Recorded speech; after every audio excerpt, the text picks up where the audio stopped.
बिहार में विधानसभा चुनाव और इस विधानसभा चुनाव से पहले कसी हुई राजनेताओं की कमर, लेकिन आरोप प्रत्यारोप का दौर भी शुरू हो चुका है। बता दें आपको कि बिहार में विधानसभा चुनाव में संभावित तमाम तरीके की अनियमितताओं के चलते कांग्रेस पार्टी के दिग्गज नेता राहुल गांधी ने चुनाव आयोग और बिहार सरकार यानी कि नीतीश कुमार बीजेपी की सरकार को लेकर कड़ा निशाना साधा है। बता दें आपको कि नीतीश कुमार सरकार को लेकर के और इसके साथ साथ चुनाव आयोग की भूमिका को लेकर नीतीश कुमार और पीएम मोदी पर निशाना साधते हुए राहुल गांधी ने कहा है कि इस विधानसभा चुनाव से पहले नई वोटर लिस्ट तैयार होगी। इस नई वोटर लिस्ट में सीधे तौर पर धांधलेबाजी होगी। ललन सिंह भी पटना थे। पटना में ललन सिंह ने अब पार्टी की हार को लेकर के, जीत को लेकर के क्या कुछ कहा, वो भी चर्चा इस खास कार्यक्रम में करेंगे कि आखिरकार ललन सिंह बिहार में कैसे बड़ी भूमिका इस विधानसभा चुनाव में निभाने वाले हैं। लेकिन उससे पहले आपको बता दें दर्शकों कि जिस तरीके से राहुल गांधी ने जो बयान दिया है, राहुल गांधी ने जो अपना एक स्टेटमेंट जारी किया है, उस स्टेटमेंट की वजह से अब उन्हें विपक्ष में उनके जो विरोधी हैं उनका सामना करना पड़ रहा है। दरअसल राहुल गांधी ने कहा कि नई सूची जारी होगी, उसमें पुराने वोटर्स के वोट काटे जा सकते हैं, नए वोटर्स के फर्जी वोट जोड़े जा सकते हैं और जब पुराने वोटर्स मतदान केंद्र पर पहुंचेंगे, अपनी सूची में नाम नहीं देखेंगे, वो वोट नहीं डाल पाएंगे। और इसका सीधा तौर पर मतलब यह है कि भारतीय जनता पार्टी केंद्र में बैठकर चुनाव आयोग को मुट्ठी में लेकर पूरी तरीके से बिहार चुनाव में धांधलेबाजी की स्क्रिप्ट तैयार कर रही है। दरअसल राहुल गांधी ने उदाहरण पेश किया महाराष्ट्र का। राहुल गांधी ने सीधे तौर पर कहा कि महाराष्ट्र विधानसभा चुनाव में चुनाव आयोग ने कुछ इसी तरीके का खेल खेला, लेकिन अब बिहार में वो ये खेल नहीं होने देना चाहते हैं। इसलिए उनकी चुनाव आयोग से गुजारिश है कि जल्द से जल्द बिहार में विधानसभा चुनाव में ये पुख्ता इंतजाम किए जाए और फिजिकल वेरिफिकेशन किया जाए कि जिस वोटर का नाम वोटर लिस्ट में शामिल है उसका मतदान की प्रक्रिया तक पहुंचने तक वोटर लिस्ट से नाम गायब ना हो और नए जो वोटर्स जोड़े जाएं उनकी भी सूची, अपडेटेड सूची चुनाव आयोग जारी करे। दरअसल इस पूरे मुद्दे को लेकर ललन सिंह ने एक बड़ा बयान दिया। ललन सिंह का कहना है कि हमारा पहला फोकस तो सीट शेयरिंग पर है। अभी तक एनडीए गठबंधन में सीट शेयरिंग का फॉर्मूला तय नहीं हुआ है, लेकिन एसपीएन 9 न्यूज की यहाँ पर तमाम रिपोर्ट्स के मुताबिक आपको बता दें कि जो हमारे सूत्र थे उनके आधार पर जो रिपोर्ट्स सामने आई थी उन्हीं रिपोर्ट्स पर मोहर लगती हुई नजर आ रही है। बता दें आपको कि जिस तरीके से हमने आपको दिखाया था, बार बार ये बताया है कि 100 से 102 सीटों के बीच बीजेपी चुनाव लड़ सकती है, 100 से 102 सीटें ही जेडीयू को मिल सकती हैं। होता भी कुछ ऐसा ही नजर आ रहा है।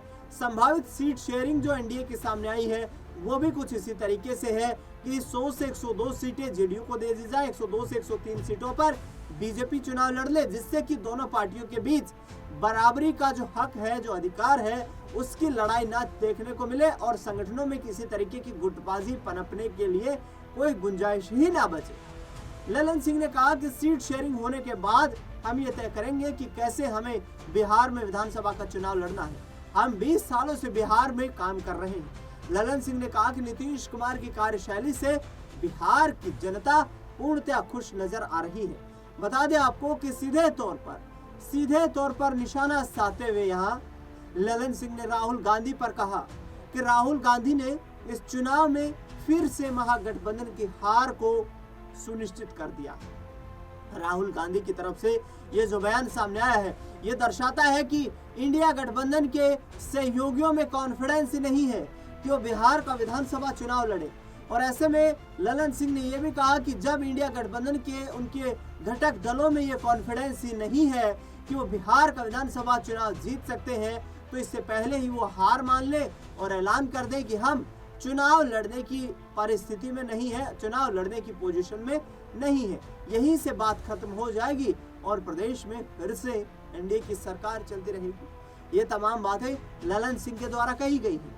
दूसरी ओर ललन सिंह ने यहाँ पर सीट शेयरिंग और सीएम चेयर को लेकर भी बड़ा यहाँ पर दाव खेलते हुए कहा कि नीतीश कुमार ही मुख्यमंत्री रहेंगे, इसमें किसी को यहाँ पर शक, संकोच या किसी प्रकार का संदेह नहीं होना चाहिए, क्योंकि हम बिहार की बेहतरी के लिए चुनाव लड़ रहे हैं, बिहार की बेहतरी के लिए तमाम रणनीतिक कदम उठा रहे हैं। आपको बता दें कि सीट शेयरिंग को लेकर पेच कुछ इस तरीके से फंसा हुआ है कि 100 से 102 सीटों के बीच मैंने आपको बताया कि बीजेपी चुनाव लड़ सकती है, इतनी ही सीटें जेडीयू को मिल सकती है। इसमें से बची हुई 43 सीटों में से 20 से 25 सीटें जो हैं वो जितन यहाँ पर चिराग पासवान के खाते में जा सकती हैं।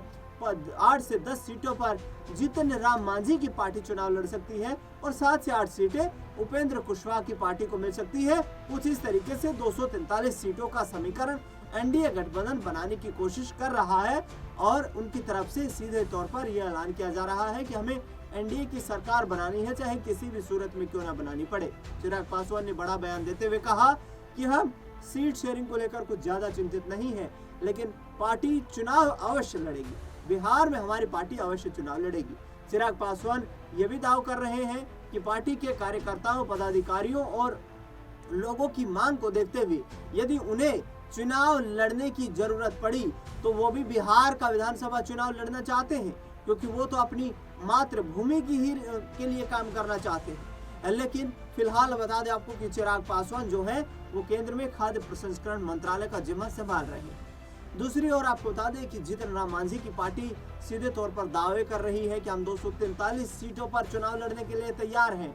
हम पूर्णतः तैयारी में जुटे हुए हैं कि 243 सीटों पर भी यदि हमें चुनाव लड़ने की नौबत आए तो हम उसके लिए तैयार रहें, तत्पर रहें। और उन्होंने सीधे तौर पर कहा है कि एनडीए में आगे आने वाले वक्त में सीट शेयरिंग का फॉर्मूला तय होगा। संभवतः बताया जा रहा है कि 15 अगस्त तक एनडीए में सीट शेयरिंग का फाइनल जो शेड्यूल तय हो सकता है कि कौन सी पार्टी कितनी सीटों पर चुनाव लड़ने वाली है। लेकिन नीतीश कुमार के लिए सबसे बड़ी टेंशन ये है, ललन सिंह ने हालांकि दावा कर दिया है कि नीतीश कुमार के नेतृत्व में ही चुनाव लड़ा जाएगा, लेकिन चुनाव तो एकनाथ शिंदे के नेतृत्व में भी लड़ा गया था। तो ये बड़ा सवाल है कि नीतीश कुमार ही मुख्यमंत्री बनेंगे या फिर कोई बड़ा परिवर्तन होगा। ऐसे में तेजस्वी यादव ने कहा है कि राहुल गांधी ने जो यहाँ पर सीधे तौर पर नीतीश कुमार सरकार को, चुनाव आयोग को एक रास्ता दिखाया है, एक सुझाव दिया है कि आप अपनी तैयारियां पुख्ता कीजिए, वरना बाद में आपको स्पष्टीकरण देना पड़े, बाद में आपको सफाई पेश करनी पड़े, लेकिन बिहार में किसी भी तरीके की धांधली को अब बर्दाश्त नहीं किया जाएगा। तेजस्वी यादव ने सीधे तौर पर कहा कि हम 2020 में ही सरकार बना लेते, महागठबंधन 2020 में सत्ता की दहलीज तक पहुंच गया था, लेकिन चुनाव आयोग की गड़बड़ियों के चलते हमें सरकार से हाथ धोना पड़ा। इस बार वो गलती नहीं दोहराएंगे, इस बार हम चुनाव आयोग की इस कार्यशैली के खिलाफ खड़े हो जाएंगे। देखना दिलचस्प होगा कि बिहार में आखिरकार किस तरीके से महागठबंधन अपना परचम लहरा पाता है। फिलहाल इस खास कार्यक्रम में इतना ही। देश दुनिया से जुड़ी तमाम बड़ी खबरों के लिए देखते रहिए SPN 9 न्यूज़।